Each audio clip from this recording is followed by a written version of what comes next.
Oke, selamat siang para adik-adik mahasiswa semua. Ya, ketemu lagi ya.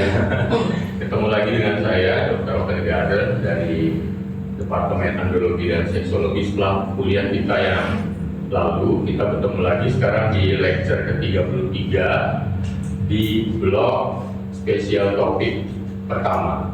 Jadi saya kebagian untuk jam ini adalah berbicara tentang siklus respon seksual manusia. Kalau adik-adik browsing untuk mengetahui informasi ini, itu biasanya kalimat yang bisa di browsing adalah human sexual response. Ini penting sekali diketahui untuk mempelajari bilangan besar untuk ilmu kesehatan reproduksi dan seksual, atau di kuliah ini, di spesial topik ini dia masuk di topik seksologi. Oke ya, oke. Kita lihat berikutnya apa sih pentingnya kuliah ini. Jadi kuliah ini akan membahas lebih banyak fokus di human sexual response yang paling fenomenal atau fundamental yang dikembangkan oleh William Master dan Virginia Johnson di tahun 1966. Mereka ini adalah sepasang peneliti sesungguhnya, yang satu seorang dokter kandungan, yang satu lagi seorang perawat yang terlibat dalam satu proyek besar, dikontrak dalam sebuah penelitian untuk mengecek respon seksual manusia. Jadi laki-laki perempuan yang waktu itu di dalam penelitian adalah pasangan itu, mereka berhubungan seksual di laboratorium dan kemudian dilihat responnya, baik itu yang terlihat secara fisik laboratorium maupun juga emosi, feeling dan lain-lainnya. Karena itu proyek ini cukup lama tapi besar banget. Peserta yang diikutkan di sini adalah banyak orang, makanya walaupun dia tahun 1966 ini sudah lama sekali, tapi dia memberikan data yang besar tentang respon seksual manusia. Jadi bagaimana itu yang terangsang secara seksual, bagaimana itu yang ada laki-laki mulai mengalami ereksi kayak apa sih, orgasme itu kayak apa sih, yang semuanya itu adalah yang saya sebutkan tadi termasuk dalam komponen seksual manusia, begitu ya. Dan ini penting banget sebenarnya untuk dipelajari. Jadi harapannya di kesempatan ini nanti adik-adik mahasiswa diharapkan mampu apa? Yang pertama, mampu menjelaskan tahapan fisiologis dari siklus respon seksual ini. Apa yang terjadi? Apa yang berubah? Ya, secara fungsional. Yang kedua, juga membedakan antara respon seksual laki-laki dan perempuan atau pria dan wanita. Yang ketiga, mengidentifikasi faktor yang mempengaruhi fungsi seksual ini apa saja, faktor-faktornya, kemudian menganalisis gangguan siklus respon seksual, kalau terganggu kayak apa dan apa saja jenis gangguannya. Dan yang paling penting, di luar itu semua, adik-adik bisa mengelaborasi nanti bahwa ini nanti bisa dijadikan sebuah hal yang berkaitan dengan profesi ke depannya sebagai dokter. Apa nih prinsip yang bisa saya dapatkan dari kuliah ini, yaitu adalah prinsip komunikasi dan edukasi seksual yang profesional, inklusif, dan beretika dalam pelayanan ini. Karena apa? Masalah-masalah seksual itu nggak seperti masalah kesehatan yang lain. Karena masalah seksual itu lekat dengan etika, sensitivitas, stigma, ketabuhan. Jadi bagaimana menggalinya? Prinsip pertama kemudian adalah kita harus mengenali yang namanya human sexual response atau siklus respon seksual manusia. Ya, gitu ya. Oke, next kita lanjut saja. Jadi kalau dilihat di sini pengertian siklus respon seksual manusia, yaitu adalah serangkaian perubahan fisiologis yang terjadi ketika seseorang mendapatkan rangsangan seksual. Jadi akan ada perubahan fisik, akan ada perubahan rasa, akan ada rasa-rasa yang berubah pada tubuh. Ya, jadi ini kan semuanya udah mahasiswa udah pada melewati masa puber, bahkan udah melewati umur 17-18 tahun. Secara fisik, emosi, psikis semuanya sudah matang ya secara seksual. Jadi akan tahu, mungkin sebagian sudah mengalami proses-proses seksual itu, bagaimana yang namanya dorongan seksual, apa itu yang namanya lubrikasi misalnya, apa itu yang namanya ereksi, bagaimana itu pengetahuan adik-adik tentang orgasme, laki-laki ada yang namanya ejakulasi, walaupun itu proses reproduksi, tapi terjadi karena peristiwa-peristiwa aktivitas seksual. Itu semua akan ada di sini nanti. Dilihat perubahannya di siklus respon seksual manusia. Ya, jadi yang paling penting itu adalah ada 4 hal yang bakal dibahas di dalamnya ya, itu eksitasi, fase plato, ada orgasme dan resolusi. Nanti kita bahas satu-satu ya. Sementara yang lain adalah bagaimana pengalaman ini dirasakan bisa bervariasi antara satu orang dengan orang lain. Di situ akan menjadi pertanyaan nanti, kok saya beda dengan orang lain? Yang benar gimana sih? Nah itu nanti aspek klinisnya ya. Dan konteks budaya juga mempengaruhi. Budaya-budaya juga memberikan stimulus pengetahuan tentang seksualitas yang berbeda-beda. Jadi pada akhirnya misalnya saja ternyata ada budaya tertentu yang bisa meng-create orang untuk dorongan seksual itu bisa berbeda. Jadi ada budaya-budaya unik di mana ketika ada pasangan, budaya-budaya yang agak kuno gitu ya, mereka melakukan stimulus seksual dengan misalnya ada yang mencakar, pukul-pukul, ada yang bernyanyi. Itu beda. Kalau di sini kan semuanya sama ya, kissing, necking, licking, ya, pelukan, ciuman itu ada proses dari penciptaan atau pemunculan stimulus seksual atau dorongan seksual. Oke. Nah berikutnya kita masuk ke fase yang pertama dari siklus ini.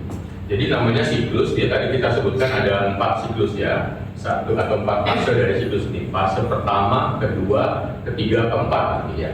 Yang pertama itu eksitasi, yang kedua namanya fase plato, yang ketiga orgasme, yang keempat resolusi. Jadi gampangnya effort, eksitasi, plato, orgasme, resolusi. Jadi ada 4 fase dan itu berurutan. Kalau menurut nanti teori yang kita pelajari sekarang by design dari siapa? Master and Johnson, yang secara klasik masih kita gunakan untuk belajar lebih mudah. Jadi untuk pertama ya pelajari aja yang ini ya. Jadi fase pertama itu namanya eksitasi. Di sini kalau dilihat adalah sebenarnya fase yang berkaitan dengan siklus awal respon seksual ini adalah berkaitan dengan hal yang disebut dengan dorongan seksual, hasrat seksual, apa yang menciptakan kita memulai untuk melakukan aktivitas seksual. Makanya juga dijadikan satu menjadi satu kesatuan disebut juga arousal atau bangkitan seksual.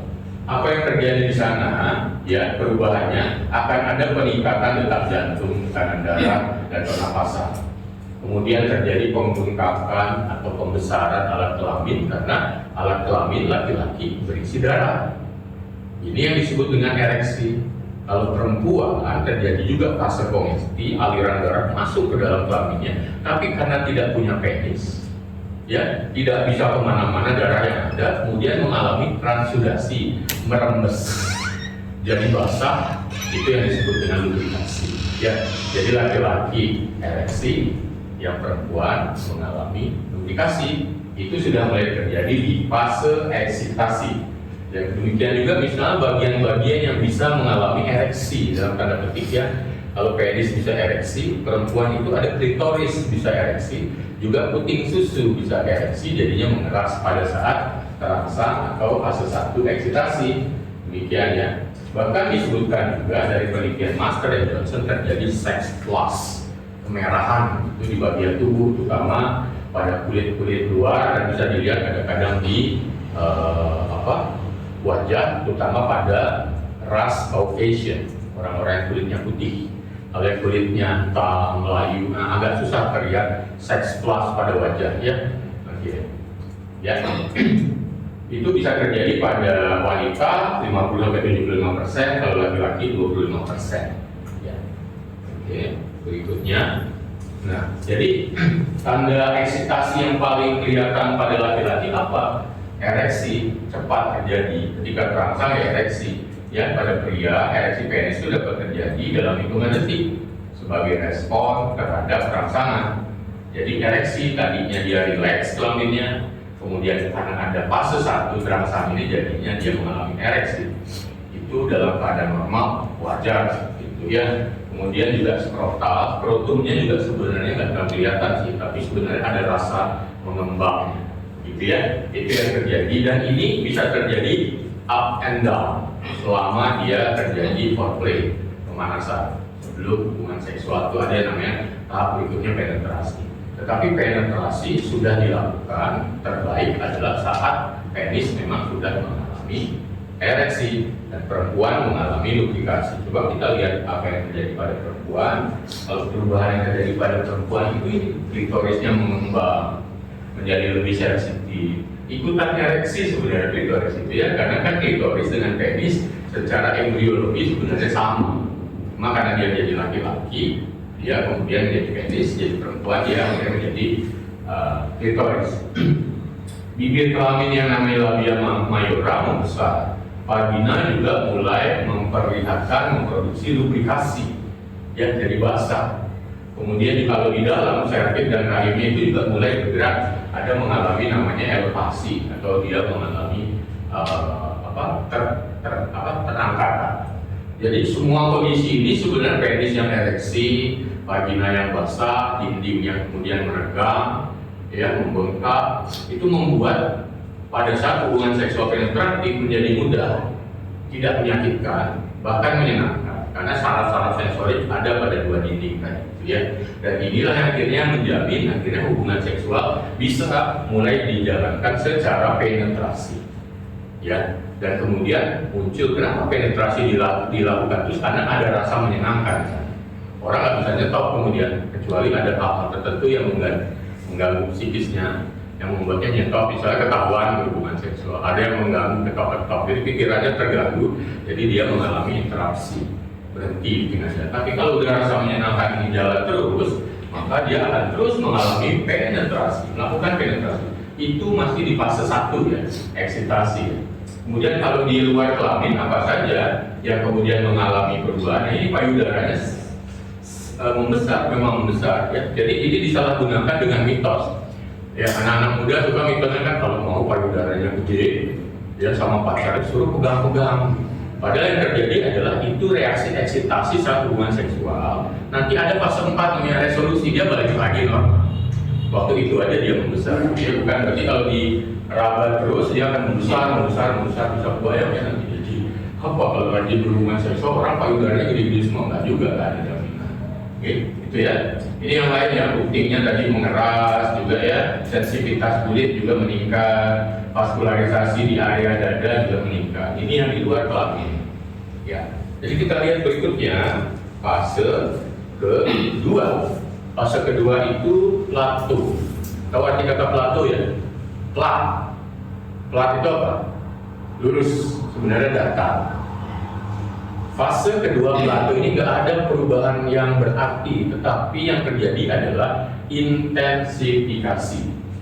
Ya, jadi maksudnya perubahan yang ada di fase 1 yang tadi sedemikian dahsyat terlihat ada ereksi, basah dan lain-lain. Di fase 2 ini berlanjut menjadi memanjang.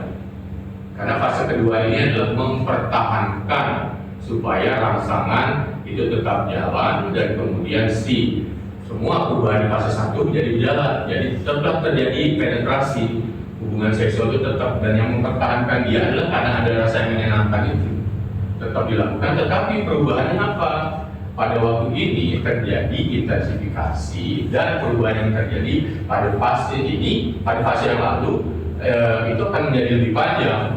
Ya, kalau pada wanita dia terus yang tadinya membesar kelaminnya, labia mayora, terus akan terjadi seperti itu, bahkan ada perubahan sedikit tapi tidak drastis. Demikian juga pada pria yang ereksi terus, bahkan di ereksinya bisa lebih tinggi di tengah jalan gitu misalnya, tapi bisa juga lebih rendah tergantung rangsangan yang dilakukan.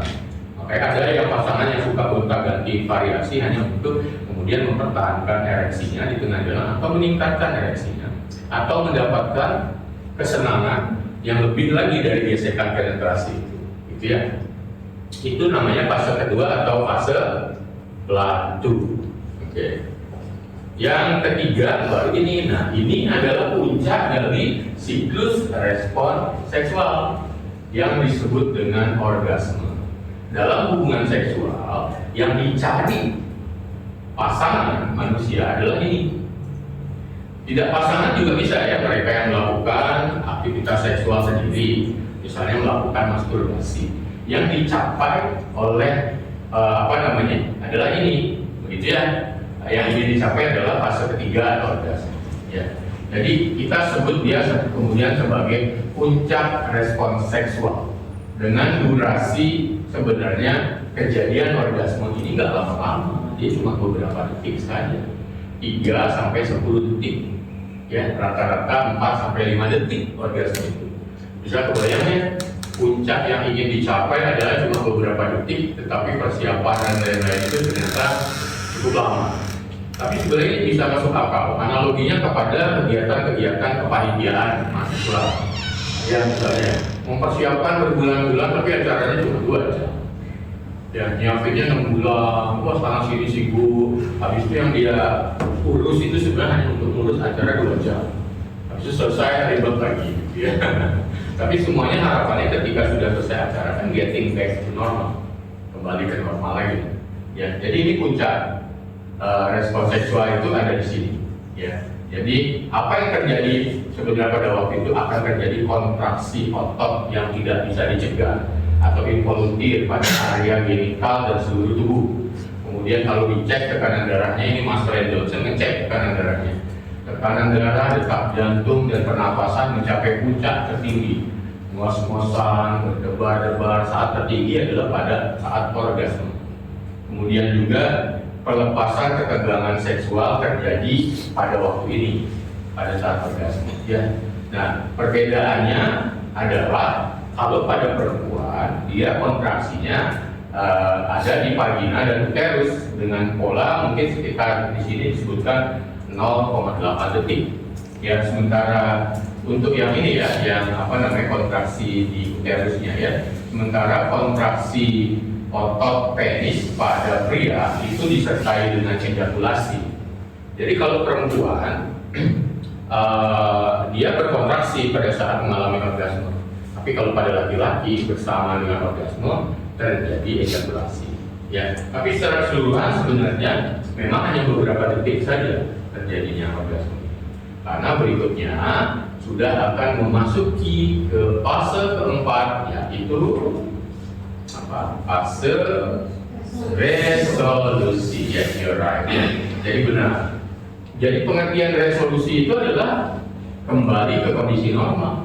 Getting back to normal. Jadi fase paling akhir dari hubungan seksual sebenarnya walaupun disebut puncak tadi adalah orgasme, tapi sebenarnya fase akhir dari hubungan seksual adalah resolusi, beres-beres lagi ke titik normal. Ibarat pada puncak acara, yuk siapin semuanya, beres-beresin. Nah, itu fase resolusinya.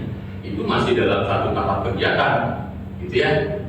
Dan artinya semuanya apa yang terjadi adalah tekanan darah kembali menjadi normal, denyut jantung dan respirasi kembali normal, kulit yang tadinya ada yang memerah kembali normal, ereksi penis kembali normal, ya basahnya vagina yang disebut lubrikasi kembali dia kering lagi, semuanya kembali ke situasi normal lagi. Payudara yang sempat tadi mengembang kembali lagi jadi normal. Itu yang disebut dengan fase 4 atau resolusi. Oke, ya. Kita lanjut lagi. Lalu kalau dilihat nih perbedaan antara laki-laki dan perempuan bisa dibagi nggak dong? Ya. Nah, kita bisa lihat di sini ya. Ya. Contoh misalnya yang poin fase pertama yaitu eksitasi. Saya nggak bawa kacamata jadi saya dekat ya ininya ya, melihatnya langsung di sini. Waktu fase eksitasinya pada pria relatif cepat, bisa hitungan detik malah. Tapi kalau perempuan umumnya dia lebih lambat. Ya, jadi terangsangnya perempuan sampai dia lubrikasi misalnya itu bisa menitan, bisa 5 menit bahkan bisa sampai 15 menit. Karena itu memang sangat perlu foreplay itu lebih lama untuk perempuan supaya perempuan bisa mencapai fase satunya yang maksimal.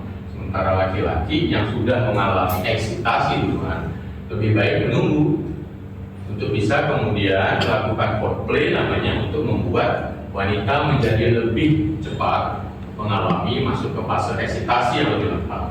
Kemudian untuk urutan fasenya juga cenderung pada laki-laki itu lebih konsisten dan linear. Dari dulu ke dulu segitu aja, ya nggak pernah ada beda gitu. Jika itu dilakukan dengan pasangan yang sama, kadang-kadang beda pasangan memang terjadi juga perubahan. Artinya begini, ketika laki-laki terangsang kemudian dalam hitungan 5 detik mengalami ereksi, kemudian melakukan penetrasi, fase platonya dia lakukan selama 5 menit, ya kemudian bisa orgasme selama beberapa detik, cenderung akan konsisten dengan pasangan yang sama, lingkungan yang sama. Tapi di situasi yang sama pada perempuan banyak pengaruhnya, walaupun dengan pasangan yang sama, kalau rangsangannya juga tidak cukup kuat, dia bisa bervariasi. Makanya ada perempuan yang ternyata terlambat mengalami fase belum terangsang. Suaminya atau pasangannya sudah ingin berhubungan seksual, dia belum terangsang. Si suaminya kadang-kadang bertanya, loh kok mama agak lambat nih, nggak kayak kemarin. Nah, itu seperti itu ya. Jadi bagaimana perempuan ternyata satu fase ini dia bisa berbeda. Kemudian untuk periode refraktor, ya periode refraktor itu saya belum sampaikan tadi. Periode refraktor itu adalah periode untuk memulai lagi, ya dari hubungan seksual yang pertama sampai resolusi, kemudian mau mengulang lagi dengan mulai dari fase eksitasi, istilahnya hubungan seksual lagi, gitu ya. Itu berbeda-beda pada laki-laki, tetapi pada perempuan ternyata periode ini hampir dianggap bisa dianggap tidak ada. Jadi mau mulai kapanpun bisa. Tapi kalau pada laki-laki dia membutuhkan waktu. Semakin muda semakin bisa cepat, tergantung hormon. Jadi misalnya masih muda, 20 tahun gitu, 21 tahun sudah berhubungan seksual, mau memulai lagi berikutnya, itu nggak butuh waktu lama-lama. Ya mungkin 5 menit, 10 menit, 15 menit bisa lagi. Tapi kalau umurnya sudah tua, lansia, masih ingin berhubungan seksual 55, 60, ya dia membutuhkan waktu lagi sesudah berhubungan seksual. Bisa jadi nggak bisa lagi dia masuk ke fase eksitasi di hubungan seksual kedua, karena sudah menua, hubungan seksualnya juga hormon testosteron juga udah turun, itu juga yang mempengaruhi. Ya kalau perempuan hampir tidak ada. Orgasmenya juga pada laki-laki umumnya tunggal, satu kali orgasme sudah selesai, nggak bisa lagi. Tapi kalau perempuan dia juga punya pilihan lain, jangan juga bisa terjadi multiple orgasme, berkali-kali orgasmenya, gitu ya. Itu beda ya. Jadi kalau dilihat apa sih dok yang mempengaruhi siklus respons seksual ini? Ya ada 3, fisik, psikis atau psikologis dan lainnya. Lain itu adalah sosial dan budaya misalnya. Kalau faktor fisik tentu saja dia kesehatan umum, masalah hormon. Ini akan kita bahas nanti ya secara detail. Mungkin kita sebutkan sedikit hormon, tapi pembahasan tentang fungsi hormon ini di kuliah berikutnya yang lain. Kemudian usia, kondisi medis, ada diabetes misalnya. Orang diabetes tentu saja ereksinya terganggu. Hipertensi, apalagi minum obat karena darah tingginya ini juga mengakibatkan gangguan pada pembuluh darah vaskular sehingga fungsi ereksinya terganggu. Mereka yang hormonnya turun, dorongan seksual atau fase eksitasinya juga menjadi terganggu. Demikian banyak ini penyebab untuk faktor fisik. Sementara faktor psikis gampang sekali, ada stres, kecemasan, masalah dengan pasangannya, itu semua akan bisa mempengaruhi siklus respons seksual. Kalau sosial dan budayanya juga hampir sama, ada interaksi antara psikologis juga di sini, tetapi juga interaksi dia juga di lingkungan sekitar. Misalnya dia berantem dengan tetangga atau di tempat kerja baru saja harus dipecat, ya, atau dia misalnya faktor budaya cepetan pulang harus ngayah gitu misalnya, atau harus nyumbang, harus ngayah, kamu udah lama nggak sempat ngayah. Itu semuanya juga berinteraksi pada akhirnya dengan faktor psikologis gitu ya. Oke, jadi ada berapa faktor? Fisik, psikis atau psikologis, dan faktor lainnya sosial budaya, gitu ya. Oke, jadi nggak tunggal dulu masalah fisik. Nah, kalau tadi saya menyebutkan tentang hormon apa saja sih yang sebenarnya berinteraksi dengan respons seksual? Ya, jadi ada testosteron, ada estrogen, ada progesteron, ada dopamin, ya, ada oksitosin dan juga ada prolaktin. Estrogen sedikit dia menyertai progesteron, ya. Jadi ini adalah hormon-hormon yang akan berinteraksi dengan siklus respons seksual. Rata-rata seperti testosteron, jika dia tinggi maka dorongan seksual akan tinggi. Jika testosteron rendah, dorongan seksual juga akan menjadi terganggu. Demikian juga estrogen dan progesteron pada perempuan. Sementara kalau oksitosin diharapkan tinggi, ya. Kemudian juga yang lain-lain ini diharapkan stabil dan seimbang. Jadi kalau ada gangguan hormon yang saya sebutkan ini, ternyata itu juga mengganggu siklus respon seksual. Nah, jadi kalau dari situ bisa pada akhirnya ketahuan ya, apa saja yang menyebabkan seseorang harus ke dokter pada akhirnya merasa tidak nyaman dengan kehidupan seksual karena ada gangguan di fase 1. Fase 1 ini ada 2 ini ya. Ini fase 2. Ya. Fase 3. Nah, jadi yang tadi kan ada fase 1 eksitasi yang bisa kemudian muncul sebagai gangguan klinis adalah gangguan dorongan seksual atau hasrat seksual.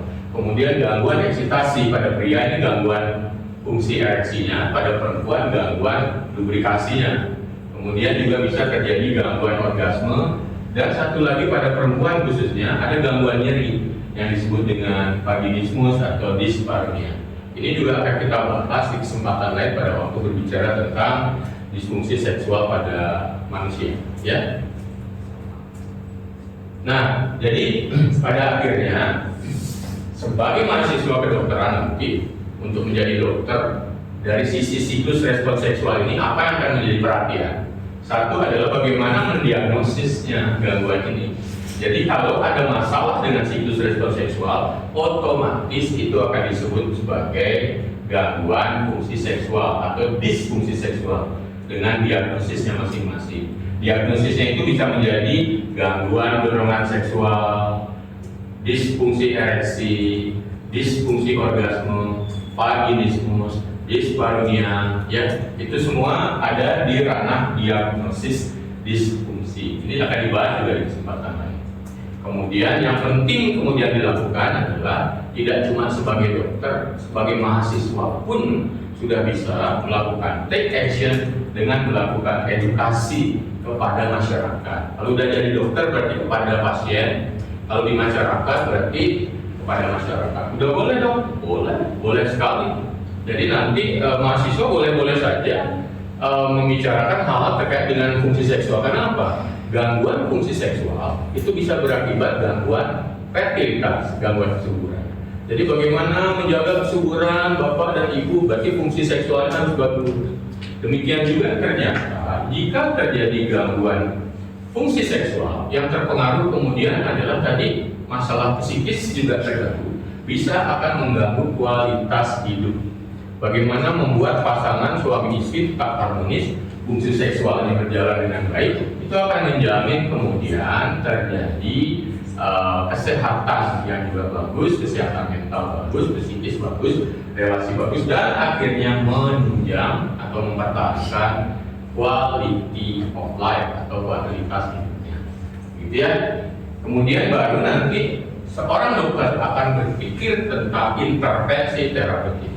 Diagnosisnya sudah jelas, kalau gangguan dorongan seksual misalnya, setelah diperiksa testosteronnya rendah, berarti terapinya kemungkinan adalah terapi testosteron.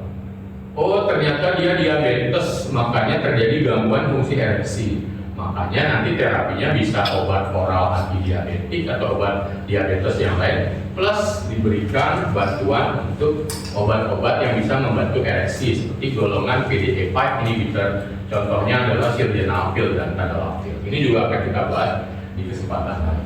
Oke, ya, kita sudah hampir mencapai tahap terakhir. Jadi penting ya dalam memahami siklus respons seksual, penting karena ini akan bagus sekali untuk membuat pasien bagi seorang mahasiswa dan dokter nanti bisa dengan memahami ini jadi bisa mengedukasi dan mengurangi stigma pada pasien yang selama ini orang malas sebenarnya untuk datang dengan masalah seksualnya.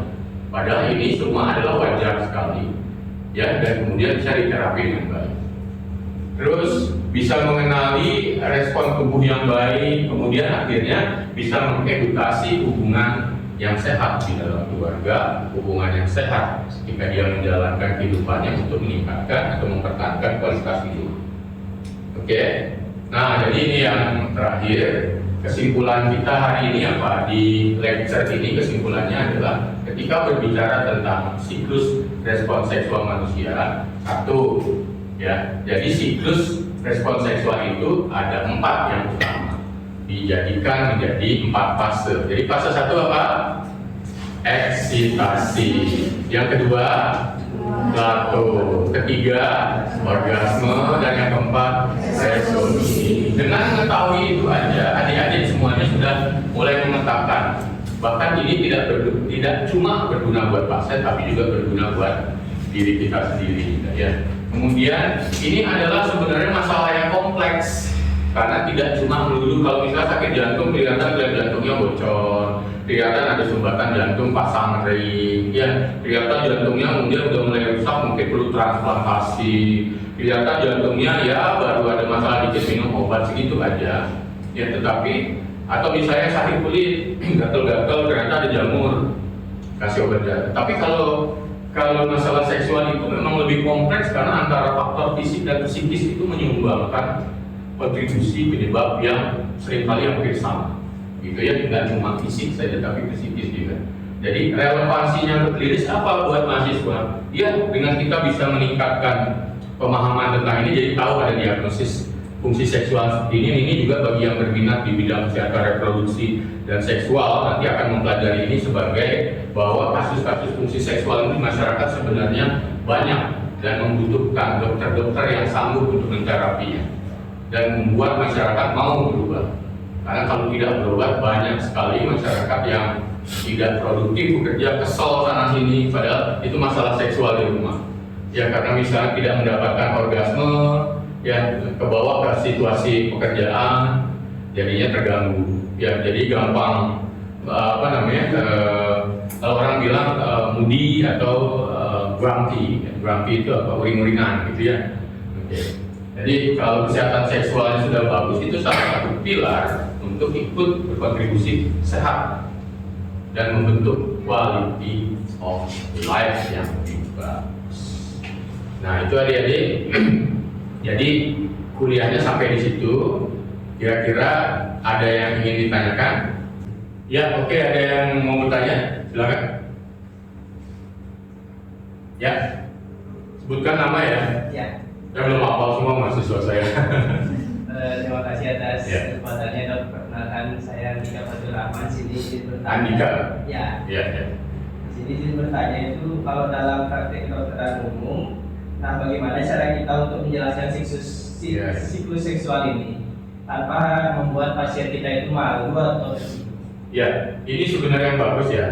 Ketika tadi bilangnya kalau ini adalah dalam secara konteks dokter umum gitu ya. Jadi orang kan orang kita itu kan kebanyakan berpikirnya maunya dikit-dikit ke spesialis. Saya sendiri praktek seksologi juga berharap bahwa dokter-dokter umum yang benar-benar baru gitu misalnya itu juga punya kemampuan untuk bisa melakukan konseling dan pengobatan yang basic atau elemen gitu. Tapi yang paling penting adalah bagaimana memang satu ya.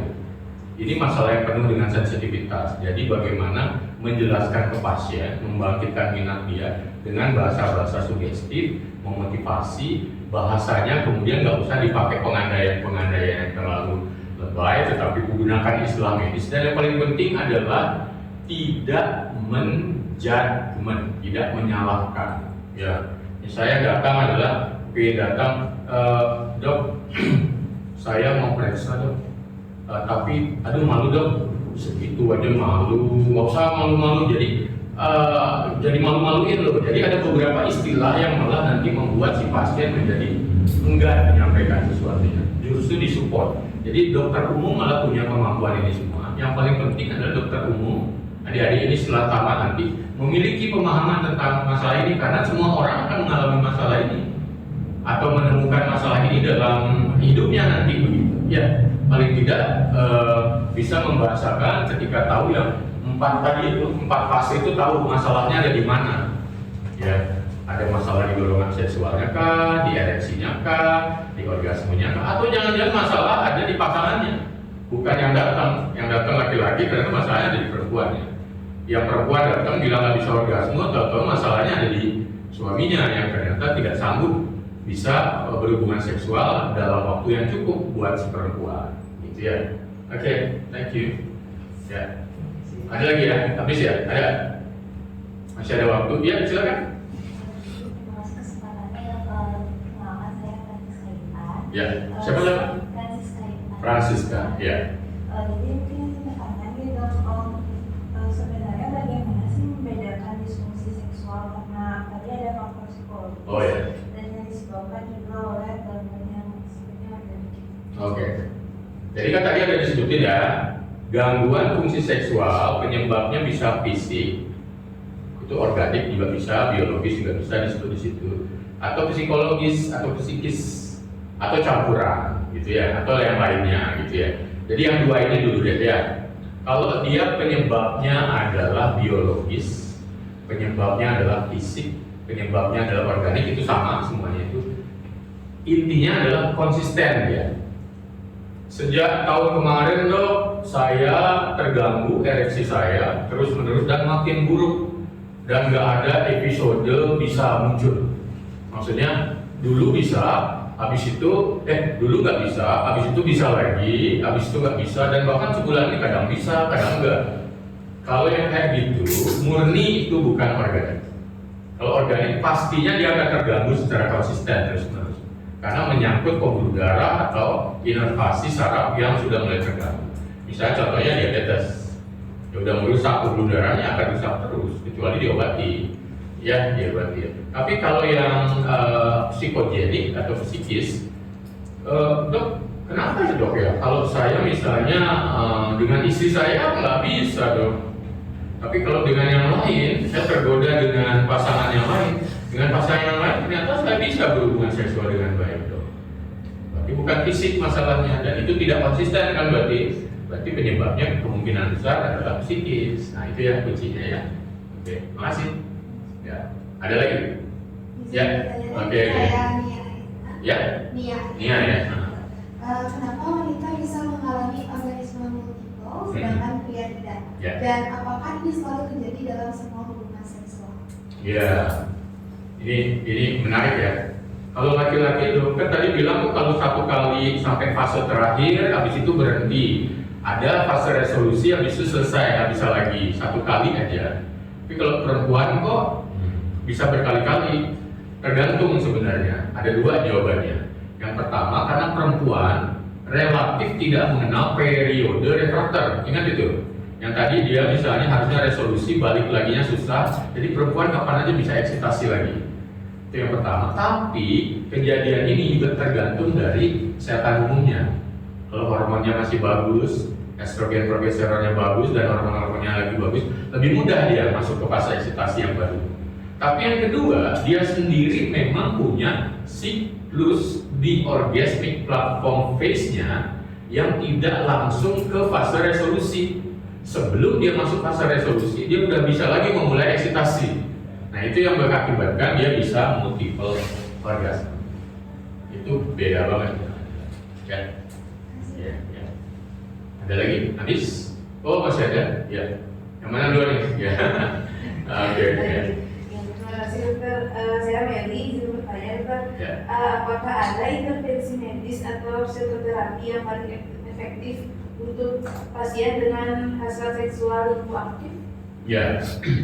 Jadi dorongan seksual hipoaktif gitu ya. Itu artinya hipoaktif. Kalau aktif kan ya aktif, hipo itu apa?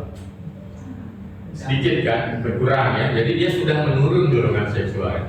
Harus dicari tahu dulu nih penyebab dorongan seksualnya apa yang menurun. Nah kita coba cari lagi tadi. Ingat penyebabnya adalah psikis ya. Kalau ternyata penyebab fisiknya adalah gangguan hormon, diterapi dengan hormon.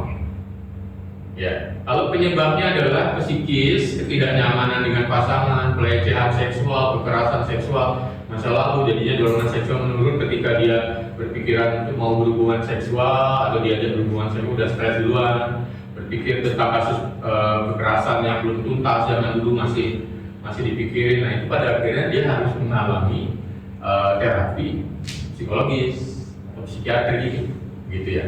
Tapi seringkali juga penyebab bisa dua-duanya ya. Jadi kadang penyebab fisik juga bisa mengakibatkan stres. Makanya seorang dokter seksolog itu sebaik-baiknya harus dibekali ilmu juga konseling yang baik, gitu ya. Biar nggak datang nanti kenapa? Oh, terganggu ya, cek lah sana. Oke, nggak apa-apa, udah pulang. Nah, biar nggak begitu, nggak ada masalah. Hormonnya baik, nggak bisa begitu. Jadi harus benar-benar dicari, jangan-jangan ada gangguan psikologisnya, dan di situ juga udah bisa berperan sebelum misalnya membutuhkan lebih lanjut ke rujukan ke psikiater misalnya, gitu ya. Oke, ya, tanyanya bagus-bagus semuanya. Ada lagi? Ya. Yang satu lagi dan menyambung Ya. tadi dengan apa yang sudah ditanyakan sebelumnya. Nah, Dok, gimana sih kalau misalkan dalam fase siklus respon seksual ini nggak semuanya sampai di semua Ya, fase itu? betul. Nggak semua tuntas gitu ya. Betul. Jadi kalau nggak semuanya tuntas ada dua kemungkinan. Satu, mengakibatkan kekecewaan. Yang kedua, biasa-biasa aja. Ya. Tapi fungsi seksual yang konkret ini biasanya didewa-dewakan ya, didewakan itu ya, kepingin banget dicapai oleh laki-laki. Karena bagi laki-laki hubungan seksual yang dilakukan harus selesai sampai orgasme dan ejakulasi. Kalau di tengah itu belum tuntas, dia akan terganggu sekali tentang dirinya. Karena bagi dia harus puncak, kemudian resolusi. Tapi bagi perempuan kadang-kadang begini. Nah, ada perempuan yang harus komplit sampai ke orgasme. Kalau dia tidak mengalami itu, dia kecewa. Ada yang begitu. Akhirnya dia datang ke dokter, dok saya nggak pernah orgasme, nggak tahu dok kok nggak seperti perempuan lain. Nah yang kayak gini harus dicari tahu juga penyebabnya. Kok dia nggak bisa orgasme? Jangan-jangan ada masalah hormon dan lain-lain. Bisa jadi masalahnya adalah pasangannya, suaminya yang mengalami ejakulasi dini. Jadi dia nggak sempat komplit. Karena si suaminya udah selesai di tengah jalan dan dia nggak minta gitu ya, paham ya? Nah, jadi dia belum selesai, sementara suaminya dengan egonya udah selesai, nggak mau kemudian melakukan aktivitas seksual untuk melanjutkan siklus respon seksual sampai perempuannya orgasme. Tapi ada juga yang perempuan merasa berpikir karena kekuatan dari hubungan seksual juga adalah keterlibatan psikis, dia merasa udah deh yang penting suamiku udah senang, aku juga happy. Akhirnya dia tidak menuntut untuk mendapatkan haknya, bahkan untuk mendapatkan orgasme gitu misalnya. Ya udah begitu selesai aja, dan dia membiasakan diri untuk itu. Ibaratnya orang suka dengan makan ya kan, menurut Maslow kan hubungan paling kebutuhan paling dasar itu makan dan seks. Ya jadi makanan dengan aktivitas seksual boleh disamakan sebagai kebutuhan paling dasar.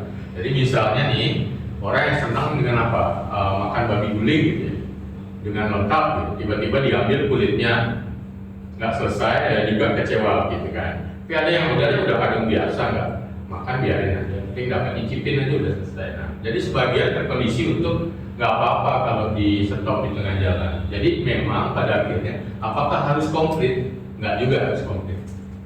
Tetapi sebaiknya jika pasangan bisa diajak berdiskusi dengan baik, minta untuk melanjutkan sampai tuntas. Tapi kalau juga tidak dapat, misalnya nggak dapat orgasme, sudah diajak pasangannya untuk foreplay dan baru di situ ada masalah klinis. Jangan-jangan itu diskusi orgasme, and you should come to the doctor. Gitu ya.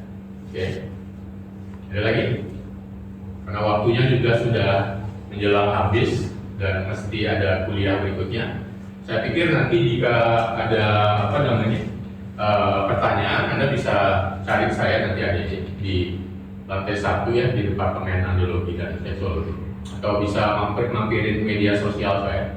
Saya juga aktif hampir setiap hari, jadi boleh samperin, komen, tanya, chat di situ. Semuanya bisa ditanya. Oke? Oke, terima kasih kalau gitu. Selamat buat semuanya, selamat belajar. Terima kasih atas kehadirannya. Terima kasih.